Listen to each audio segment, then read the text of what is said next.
Simon Holt. Don't look at my notes, mate. Accountant by trade. And prior to joining the ANC Football Club, Simon served as business manager for the Salvation Army, ACT and South New South Wales Division, from 1997 to 2011. I think prior before that it was Arthur Anderson, one of those original Cooper's Librarian, who merged into someone else. EY, one of those big four.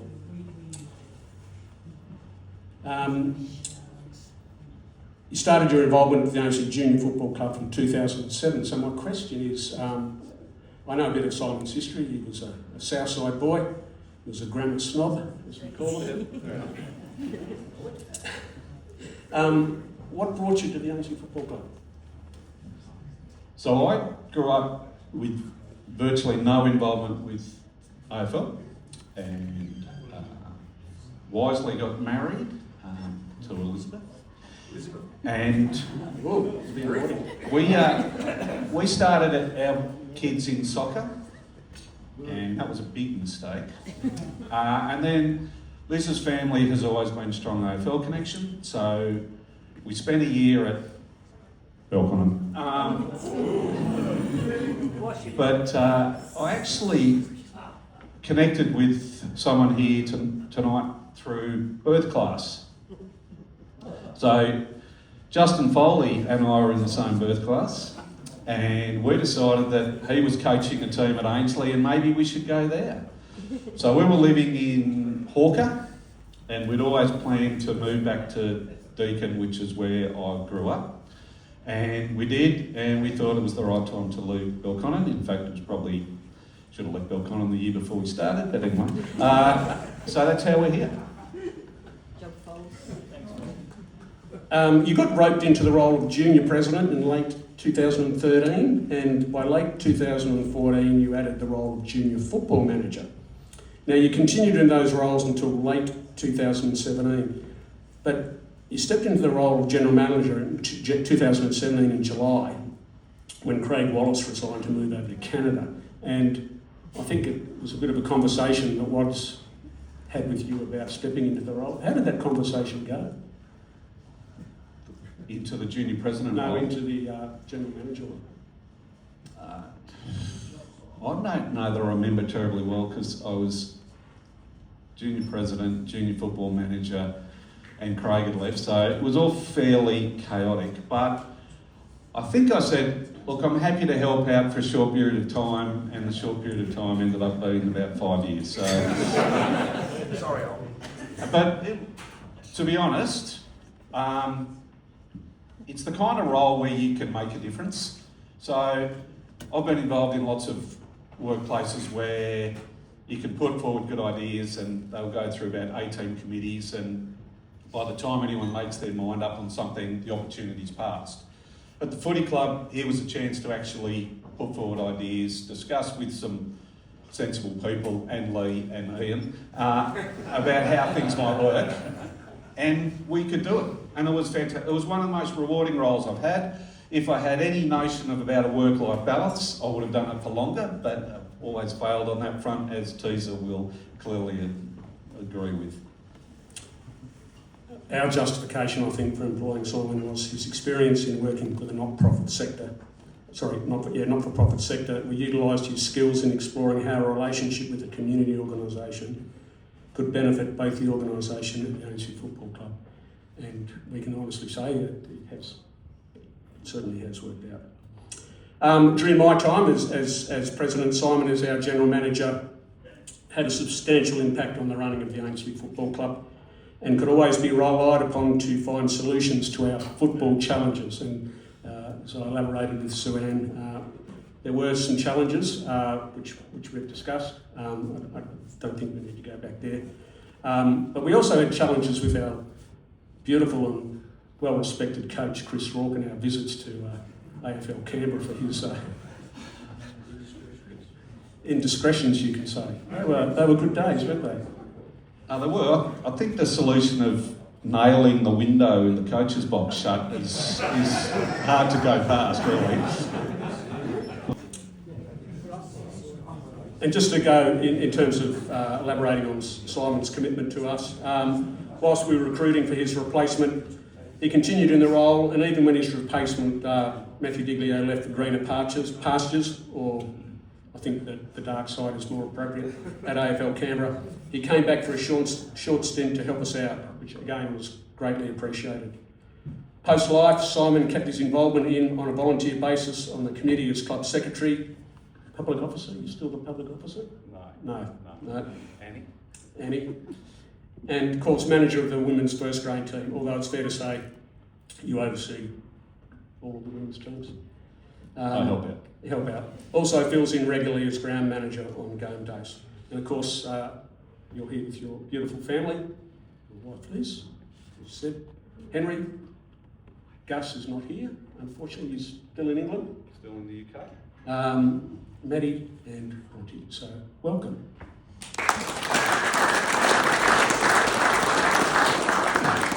They have all played for Ainsley as well, and I've all won the premiership. all won a premiership. In 2023, you were rightly awarded the Club Person of the Year. So, that was a well-deserved accolade for you, mate. So, in closing, a very passionate Ainsley man who has been a great support to me as president over the journey with his valued guidance and advice. Congratulations, Simon. Who would you like to thank? So I've got about 5 pages of notes in my pocket, but I'll spare you all by not going to it. Don't go further back, Simon. Don't go further back. Very wise advice. So I'd like to thank just about everyone in the room. I came here as a parent of children who played footy, sat quietly on the sidelines, not wanting to get terribly involved, thinking that why would anyone want to do that? And yet, over time, that happened. And I guess my increase in involvement is thanks to 2 people. Foles, who I was manager for in the under-16s, who, you know, anyone could have coached that team to a victory, so let's be honest. And Richo, who coached the under-14s. I think Richo probably said about 8 words to the kids over the entire season. But every single kid was clearly impacted by every word Richo said. So Richo's probably my favourite. Manages to say nothing and say a whole lot at the same time. What a great skill to have. I don't have that. So those people, and clearly, you know, the club is all about families, whether it's a Muir or a Richardson or a Phillips or a Bishop or a Foley or so on and so forth. And this is why I wrote it down, but I'm not going to it. There's about 30 families who are really significant in my involvement, and I appreciate every single one of them. For me, the time in the office when I worked with Craig, who was unique, Rawkie, who was equally unique. We used to have positions on things, and Rawkie would be way out there, Craig would be way out there, and I'd be way back here. We generally didn't agree on anything, but we agreed on everything because everyone had their opportunity to say something and give their view, and that was fantastic. That was one of the most dynamic and energetic work relationships. I've worked with all sorts of wonderful people, in particular Lynn Parkinson when she was our junior football manager. She was fantastic. And Teaser, who is just the barometer of the football club. If you want to know what the hell's going on at the football club, talk to Teaser. He is wise beyond his growing years. Growing years or growing? Growing. So thank you to all of you who've been part of my journey, but in particular, thank you to my family. They have given up a couple of hours every week, maybe 20, 50, 100, I don't know, to let me go and play in the footy sandpit. It's been fantastic. As Leroy mentioned, all my kids have played footy here. I would be lying to think that their footy experience at Ainsley has not crafted them in their personal development. Sometimes been tough, sometimes been great, sometimes been easy. They've been lucky enough to be successful and to be not successful, because that's part of life.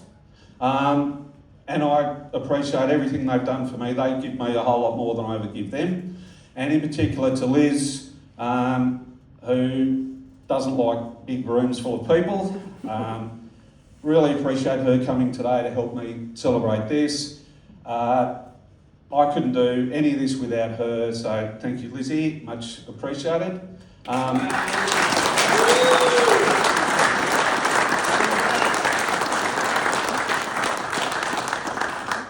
And I did lie, because I am going to go to the sheet, because I wrote something down.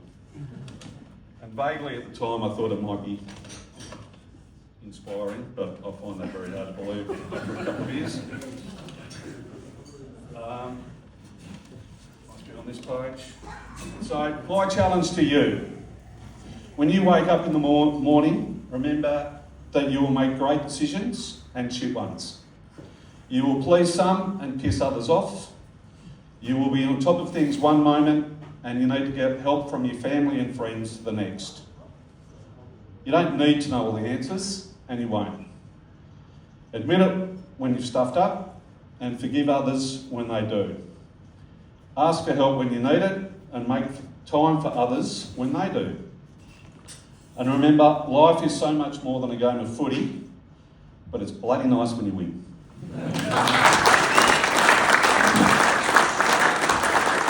And I must finish off with what was good about our relationship during that time was the success of the ANC Football Club sort of rubbed off on our AFL clubs, like Richmond won 3 flags and Melbourne won. Okay, that's it for Simon and whoops.